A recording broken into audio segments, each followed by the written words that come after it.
Welcome back, students. This is your biology guide, Mr. Hemant Godara, and you are watching Midnight Biology. So today's topic is respiration. So आज जो हम topic revise करने वाले हैं life processes के chapter से वो है रेस्पिरेशन और this revision process will be following the MCQs questions based on respiration topic. So let us start. So Dayanand school के बच्चों को ये होमवर्क दिया गया था 11 तारीख को और काफ़ी बच्चों ने इसके अटेम्प्ट्स बहुत अच्छे लिए थे.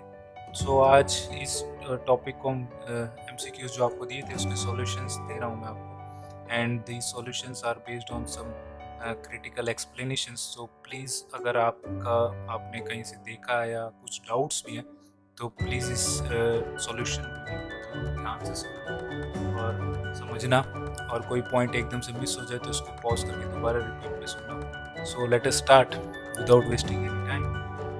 Respiration. First question is respiration is the process which first energy is stored in the form of ADP. Respiration एक ऐसा प्रोसेस है जिसके अंदर एनर्जी स्टोर होती है, क्लियर है, but in the form of ADP no. ADP दो type के एनर्जी मॉलिक्यूल्स होते हैं, एटीपी सुनते हो आप और NADPH. ये NADPH एंड ATP दोनों एनर्जी मॉलिक्यूल्स हैं, बट ATP जब यूज हो जाता है तो ये कन्वर्ट हो जाता है ADP में. It is adenosine triphosphate which is when been used then it is been converted into ADP, adenosine diphosphate. So ये reduced form है, एक्चुअल फॉर्म क्या है एनर्जी मॉलिक्यूल की ATP. so इसकी वजह से यहाँ पे ये सॉल्यूशन गलत. Energy is released and stored in the form of ATP. हाँ, quite easy, and correct answer is this. Energy is not released, this is wrong. Energy is used up, yes, used up, but respiration के process में energy convert होती है. Convert कैसे होती है? Glucose break होता है in the presence of oxygen and glucose is being converted into ATP. Next question is respiration and photosynthesis are just the. So respiration और photosynthesis क्या प्रोसेस है? Are the opposite process, similar process, burning process, and none of this. So जो photosynthesis और respiration है they both are opposite processes. And why it is been opposite process? क्यों? Because respiration के अंदर क्या होता है, पहले फोटोसिंथेसिस देख लेते हैं. फोटोसिंथेसिस में क्या होता है, ग्लूकोज सिंथेसाइज होता है यानी ग्लूकोज बनता है, बट रेस्पिरेशन के प्रोसेस में यही ग्लूकोज क्या होता है, ग्लूकोज कन्वर्ट होता है ATP में, ग्लूकोज ब्रेक होता है, बट यहाँ पे ग्लूकोज सिंथेसाइज हो रहा था. So this is the reason why they are both of this processes are opposite to each other. एक में बन रहा है और एक में ब्रेक हो रहा है. Next question is anaerobic breakdown of glucose in our muscles produces. हमारी बॉडी के अंदर जो मसल्स हैं उन मसल्स के अंदर एनारोबिक रेस्पिरेशन हो, ठीक है, एनारोबिक है एब्सेंस ऑफ ऑक्सीजन. अगर इस प्रोसेस के थ्रू अगर ग्लूकोज ब्रेक होता है तो उसका सबस्ट्रेट क्या बनेगा, मतलब प्रोडक्ट क्या बनेगा. सो इन दोनों को आंसर्स में कंफ्यूजन थी कि इथाइल अल्कोहल है या लैक्टिक एसिड है. So answer is lactic acid. Lactic acid is been produced in our muscles during anaerobic respiration. और इथाइल अल्कोहल जो है, इथाइल अल्कोहल प्रोड्यूस होता है ईस्ट के अंदर. ये भी एक तरीके का एनारोबिक ब्रेकडाउन है, बट ये प्रोड्यूस कहाँ होता है इथाइल अल्कोहल? ईस्ट के अंदर, बट हमारे अंदर लैक्टिक एसिड प्रोड्यूस होता है. Next question is which of the following process is responsible for cramps in the muscle of sportsman. हमारे जो स्पोर्ट्समैन होते हैं या जल्दी थोड़ा देर भागो आप तो उनके क्या होता है, क्रैम्प्स आ जाते हैं, मसल क्रैम्प आ जाता है, एकदम से मसल स्टिफ हो जाती है और ये बहुत पेनफुल प्रोसेस होता है. ऐसा क्यों होता है? So the options are non conversion of glucose to pyruvate. जो ग्लूकोज है वो पायरुवेट में कन्वर्ट नहीं हो पाया. Conversion of pyruvate to lactic acid due to deficiency of oxygen. Conversion of pyruvate to glucose in the presence of oxygen. ये तो totally गलत है. Conversion of pyruvate to ethanol, ये भी होता है वही सेम प्रोसेस ईस्ट के अंदर। अब ये क्वेश्चन दो बनते हैं, यहाँ पे दो ऑप्शंस हैं। Non conversion of glucose to pyruvate, नहीं, ये ऑप्शन एकदम करेक्ट है। Conversion of pyruvate to lactic acid due to deficiency of oxygen. अब प्रोसेस क्या है यहाँ पे क्विकली समझ लेते हैं। ग्लूकोज जो था, glucose in the presence of oxygen break होता है किसके अंदर, पायरुवेट के अंदर, ठीक है। अब पायरुवेट के अंदर जैसे ही ये ब्रेक हुआ, ये सभी के अंदर होता है, हर एक ऑर्गेनिज्म के अंदर होता है, बट यहाँ से पायरुवेट जब ब्रेक हुआ, अगर ये ऑक्सीजन के प्रेजेंस में अगर फर्दर ब्रेक होता है तो ये बनाता है एटीपी। अब ये जो एटीपी है ये यूज्ड अप हो जाते हैं, but in the absence of oxygen pyruvate is been converted into lactic acid. ये लैक्टिक एसिड में होता है in the absence of oxygen.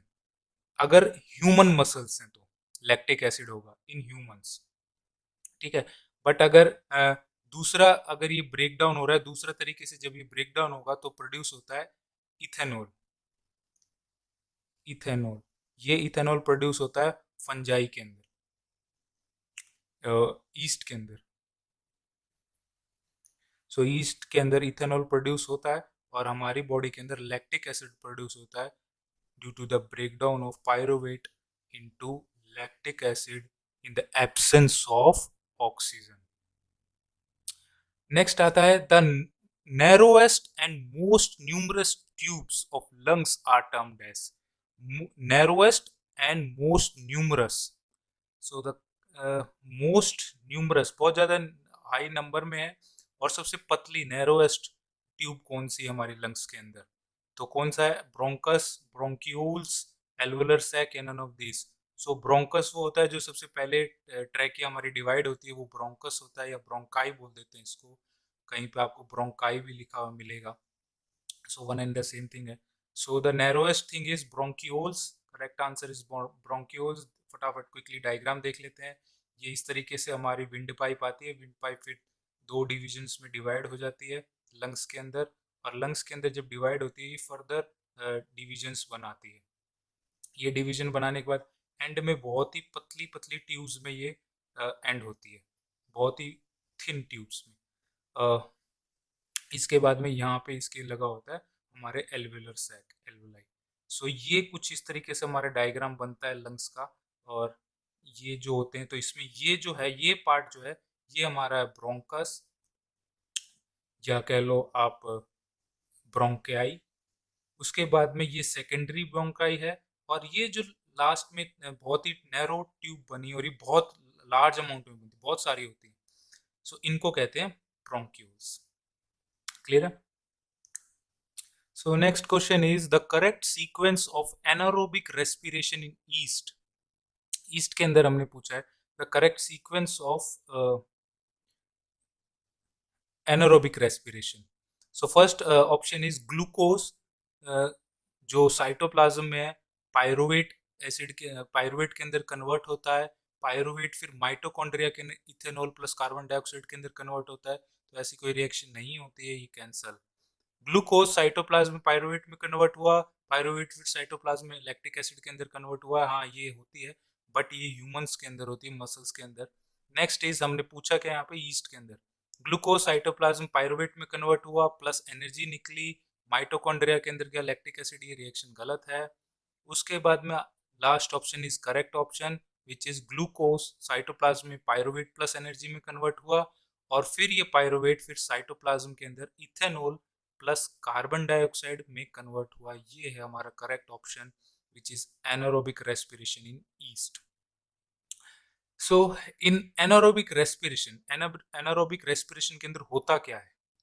So anaerobic respiration के अंदर ऑक्सीजन बाहर निकलती है, oxygen is given out, CO2 is given out, CO2 is taken in, O2 is taken in. तो एनारोबिक रेस्पिरेशन और रेस्पिरेशन का चाहे वो कैसी भी एंड प्रोडक्ट क्या होता है, CO2 बाहर निकलती है। So the correct option is 2, CO2 is given out.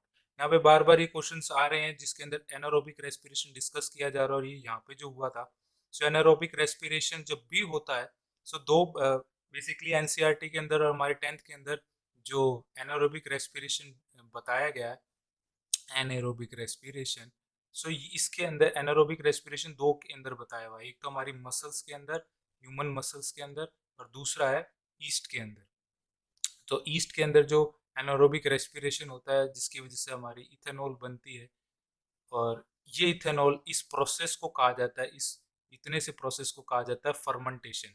इसके ऊपर भी कई बार आपको क्वेश्चंस देखने को मिलेंगे। तो फर्मेंटेशन कहा जाता है the process of conversion of ethanol from glucose anaerobically. Next question is exchange of gases in plants occur through. Exchange of gases जो है हमारे प्लांट्स के अंदर वो कहाँ कहाँ से होती है? So exchange of gases stomata, yes stomata से होती है। लेंटिसल्स, यस लेंटिसल से भी होती है। हमने एक्सक्रीटरी प्रोडक्ट के अंदर पढ़ा था कि लेंटिसल्स होती हैं ब्रांचेस बार्क्स के अंदर, जो ट्रीज होती हैं, ट्रीज के कुछ एक ट्रीज हैं इनके अंदर बार्क जो होती है, ये जो ट्री होती है उसकी जो बार्क है उसके बीच में कट्स लगे हुए होते हैं, और इन कट्स को बोलते हैं लेंटिसल्स, जिसके थ्रू एक्सक्रीट आउट किया जाता है वेस्ट प्रोडक्ट, और उसमें से कुछ एक गैसेस भी होती हैं। रूट सरफेसेस, यस, जो लोग कुछ ऐसा समझते हो कि भी जो रूट्स होती हैं, जड़ें होती हैं, वो ब्रीथ आउट नहीं करती, this is the myth of your knowledge. ऐसा नहीं होता है। रूट जो होती है हमारी वो भी रेस्पायर करती हैं, एक्सचेंज ऑफ गैसेस वहाँ पे भी होती है। So the correct option is all of the above. Stomata, root surface and lenticels, इन तीनों के through exchange of gases plant के अंदर की जाती है। Next is in which part of the plant rate of respiration is higher. So rate of respiration कहाँ सबसे ज्यादा होगा कि रेस्पिरेशन ज्यादा हो रहा है? सो जो भी ग्रोइंग, हमेशा याद रखना, प्लांट के अंदर जो भी ग्रोइंग चीज है, ग्रोइंग पार्ट है, वो ग्रोइंग पार्ट हमेशा क्या करेगा, उसको क्या चाहिए, एटीपी ज्यादा चाहिए। एटीपी ज्यादा चाहिए तो तभी तो ग्रो कर पाएगा, और एटीपी ज्यादा चाहिए यानी रेट ऑफ रेस्पिरेशन उन पार्ट्स में क्या होगा, सबसे ज्यादा होगा। सो अगर आप सोचो रूट एंड स्टेम टिप, तो जो आपने 9th क्लास में टिश्यूज के अंदर पढ़ा है, सो मेरिस्टेमेटिक टिश्यू जो होता है, जो टॉप वाला पोर्शन होता है, जो ग्रोइंग पार्ट होता है, सो ग्रोइंग पार्ट में क्या होगा, एटीपी चाहिए, सो हाई रेट ऑफ रेस्पिरेशन मिलेगा। मिलेगा। बर्ड्स, बर्ड्स भी एक ग्रोइंग पार्ट है। लेटरल बर्ड्स जो निकलती है यहाँ से लेटरल साइड से, वो भी उनके अंदर भी ज्यादा होता है। जर्मिनेटिंग सीड्स, जो भी हमने नए नए सीड्स सो किए थे जमीन के अंदर, और उनको भी अभी ग्रोथ दिखानी है, तो जर्मिनेशन शुरू हो चुका है, तो उनके अंदर भी रेट ऑफ रेस्पिरेशन क्या होगा, हाई होगा। So the correct option is all of the above. A normal man respires in a minute. So यहाँ पे बहुत इंपॉर्टेंट बात है, और आपको याद रखने वाली बात है, because you are human. So human normally on an average respires 12 to 14 times इन अ मिनट। एक मिनट के अंदर आप 12 से 14 बार सांस अंदर बाहर कर लेते हो, तो particular average times is 12 to 14 times a man respires in a minute. So next question is the structure which prevents the entry of food into respiratory tract is. So जो फूड होता है, फूड क्या होता है, दो तरह के हमारे, जब भी आप ये पढ़ोगे तो उसमें आप ध्यान से देखना कि डायग्राम जो होता है, अगर ये हमारा नेसल चैम्बर है और ये हमारा माउथ है, सो इन दोनों का एक कॉमन एंट्री पॉइंट होता है हमारे गले के अंदर, और उसके बाद में यहाँ से दो ट्यूब्स बनती हैं। एक ट्यूब जाती है हमारे, जिसे हम कहते हैं विंड पाइप, ट्रैकिया, और दूसरा इसी के पीछे पीछे जा रही होती है जो हमारी कहलाती है क्या, फूड पाइप। सो इन दोनों के अंदर जब भी आप जाओगे, कॉमन ये डक्ट है, यहाँ से इन दोनों के अंदर जा सकती है, बट हमारे पास यहाँ पे एक रीजन होता है, एक लीफ लाइक स्ट्रक्चर होता है जो इसको कवर करके रखता है एक ट्यूब को, और वो जो है वो यहाँ पे पूछा है, structure which prevents entry of food into respiratory tract, कि जो वो स्ट्रक्चर है, अगर ये फूड पाइप है और ये हमारी विंड पाइप है, सो यहाँ एंट्री ना होने दी, जैसे हमने खाना खाया तो वो इसमें ना चला जाए। सो उसके लिए यहाँ पे जो होता है वो होता है हमारा एपिग्लोटिस। एपिग्लोटिस जो होता है वो यहाँ पे होता है, जैसे आप अंदर कुछ निगलते हो, ये कवर कर देता है इसको, और फूड यहाँ एंटर हो जाता है। Next is the structure which separates nasal cavity from oral cavity. ये है हमारा नेसल कैविटी, नोज, और ये है हमारा oral cavity, that is mouth. अब ये पूछा गया है कि माउथ, सो ये पूछा गया कि भी ये नोज और ये माउथ है, इनके बीच का जो ये जो रीजन होता है, इस रीजन को क्या कहते हैं, जो सेपरेट आउट कर रहा है इन दोनों को, तो इसको कहते हैं हम पैलेट। तो सही ऑप्शन है palate. Pharynx is this region. Diaphragm जो नीचे आता है, एपिग्लोटिस ये वाला जो अभी डिस्कस किया। Haemoglobin the respiratory pigment is found in. Haemoglobin होता है रेस्प, ये याद रखना है। यहाँ पे एक और क्वेश्चन, इसी क्वेश्चन के अंदर एक और क्वेश्चन है, हीमोग्लोबिन क्या कहलाया जाता है, रेस्पिरेटरी पिगमेंट। अगर ये पूछ लिया जाए कि रेस्पिरेटरी पिगमेंट किसे कहते हैं, तो दैट इज हीमोग्लोबिन। अब हीमोग्लोबिन कहाँ होता है, हीमोग्लोबिन होता है हमारा आरबीसी में। इसकी वजह से क्या होता है, यहाँ पे दो तीन क्वेश्चंस के पॉइंट समझ लो कि जो हीमोग्लोबिन होता है वो बेसिकली हमारा आयरन का बना होता है, और उसके पास में कन्वर्ट ज्वाइनिंग के लिए चार सेक्शंस होते हैं, जहाँ पे वो चार ऑक्सीजन के मॉलिक्यूल्स को जोड़ सकता है अपने साथ में। सो एट ए टाइम, एक टाइम पे ये इसे कहते हैं हम हीम।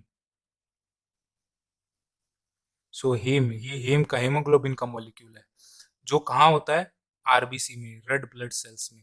और इसकी वजह से ही इन सेल्स का कलर क्या होता है, red colour, just because of this haemoglobin pigment. और ये क्या करता है, एट अ टाइम चार ऑक्सीजन के मॉलिक्यूल्स को एक साथ लेके जाता है, और एक जब वापस आता है तो साथ के साथ चार कार्बन डाइऑक्साइड के मॉलिक्यूल्स को भी लेके आता है। So clear. Next question is the exchange of gases, that is oxygen and carbon dioxide in mammals takes place in। so exchange of gases कहाँ हो रही है, ट्रैकिया में नहीं, वो पैसेज है। ब्रोंकाई जो हमने देखा अभी, ब्रोंकाई और ब्रोंक्यूल्स ये पाइप्स हैं जो डिवाइड हो रही हैं। मेन बड़ी पाइप ब्रोंक्यूल्स है, उसके नीचे ब्रोंक्यूल छोटी छोटी पाइप्स हैं, उसके ऊपर ब्रोंकाई होती हैं बड़ी पाइप्स। जो मेन सेक्शन है हमारा एल्वोलाई, ये एल्वोलाई क्या होता है, इस तरीके से गुच्छा सा होता है जिसके अंदर huge amount of blood capillaries होती हैं, और ये ब्लड कैपलरीज की वजह से एक्सचेंज ऑफ मटेरियल हो पाता है इजी से। क्लियर है। So the next question is during inspiration, मतलब सांस अंदर भर रहे हैं जब, इंस्पायरेशन मसल्स ऑफ डायफाग्राम, इंस्पायरेशन सांस लेते हुए क्या होता है मसल्स ऑफ डायफाग्राम के साथ में, सो कॉन्ट्रैक्ट होती है, एक्सपैंड होती है, नो इफेक्ट होते हैं, कॉइल हो जाता है। सो वो कॉन्ट्रैक्ट होती है, तो करेक्ट ऑप्शन इज कॉन्ट्रैक्ट। कैसे होती है, जो हमारी डायफ्राग्राम है, हमारी जो लंग्स होती हैं, इन लंग्स के नीचे हमारे क्या होता है, डायफ्राग्राम होता है। जब ये डायफ्राग्राम नीचे को पुश आउट होएगा, नीचे जाएगा, तो क्या होगा, यहाँ पे स्पेस क्रिएट होगी, कॉन्ट्रैक्ट होगा, ये नीचे को कॉन्ट्रैक्ट होगा, तो क्या होगी, स्पेस क्रिएट होगी, जिसकी वजह से एयर जो है वो एयर लंग्स के अंदर आ पाएगी। ठीक है। और जैसे ही एक्सपायरेशन कहते हैं, हम बाहर निकालते हैं जब, तो एक्सपायरेशन के टाइम पे क्या होती है, वापस अपने नॉर्मल पे आ जाती हैं, और उसकी वजह से क्या होता है, इन नॉर्मल को क्या कहते हैं, रिलैक्सेशन। तो रिलैक्स जब हो जाती हैं वो, तो क्या होता है, वापस पुश आउट हो जाती है वो जो गैस इसके अंदर भरी थी, और वो क्या थी, हमारी CO2, तो CO2 बाहर चली जाती है। So guys, this was all about the topic respiration. और आज हमने रेस्पिरेशन को रिवाइज किया है, वो एक बड़े यूनिक तरीके से किया है, MCQs को सॉल्व करके। सो आई होप ये आपको तरीका अच्छा लग रहा हो, और आपकी रिवीजन बहुत अच्छे से इंटरेस्टिंग वे से हो रही हो। सो अब हम जब तक हमारे DN स्कूल के, दोबारा से मैं यहाँ पे बताना चाहूँगा कि 20 तारीख से आपके यूनिट टेस्ट शुरू होंगे, और आपका जो चैप्टर है वो रहेगा आपका लाइफ प्रोसेसेस ही, और उसी में इसी तरह के क्वेश्चंस आएंगे। सो बी प्रिपेयर्ड, आपको एग्जांपल्स के साथ मैंने यहाँ पे समझा दिया है। So keep working hard, like the video, share it, and subscribe the channel. This is here, the subscribe button, hit it. Thank you guys.